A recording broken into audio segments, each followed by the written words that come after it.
Hello বন্ধুরা, নমস্কার। আশা করি ভালো আছেন। দেখতে পাচ্ছেন আমাদের মাঝে সেই কৃষক ভাইরা মাঠে কাজ করছে। দেখেন কত না কষ্ট করে। অবশ্যই ওনারা যে কষ্ট করে আমরা কখনো ওনাদের মূল্যায়ন করি না।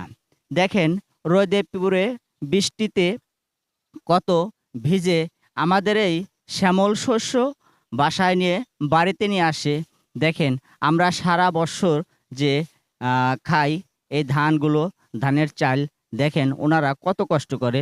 প্রিয় বন্ধুরা দেখতে পাচ্ছেন এই স্বর্ণঝরা এই ফসলগুলো, দেখেন ওনারা সারা বছর কষ্ট করে এই ফসলগুলো ফলায় এবং ওনারা এই ফসলগুলো বাড়িতে নিয়ে যায়।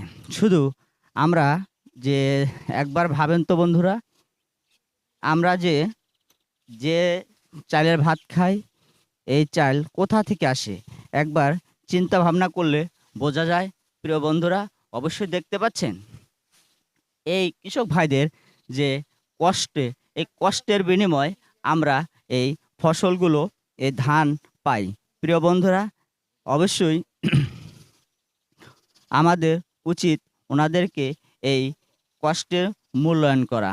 দেখেন বন্ধুরা, দেখেন কৃষক সারা বছর কষ্ট করে এই ধান রোপণ করেছে।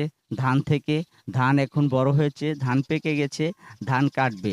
এখন ধানের মন হচ্ছে 700-800 টাকা।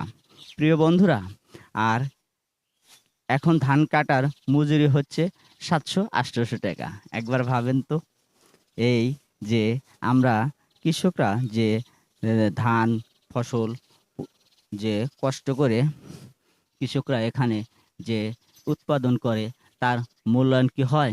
কখনো হয় না।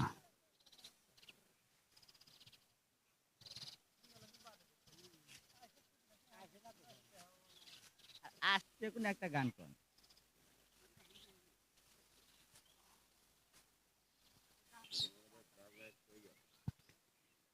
প্রিয় বন্ধুরা দেখতে পাচ্ছেন ঘুম থেকে উঠেছে, এখন বাজে 11টা। 11টার সময় উঠে দাঁত ঘষাঘষি করছে। দেখেন এমন জোরে ঘষাঘষি করছে দুই একটা দাঁত খুললা পড়েও যাইতে পারে।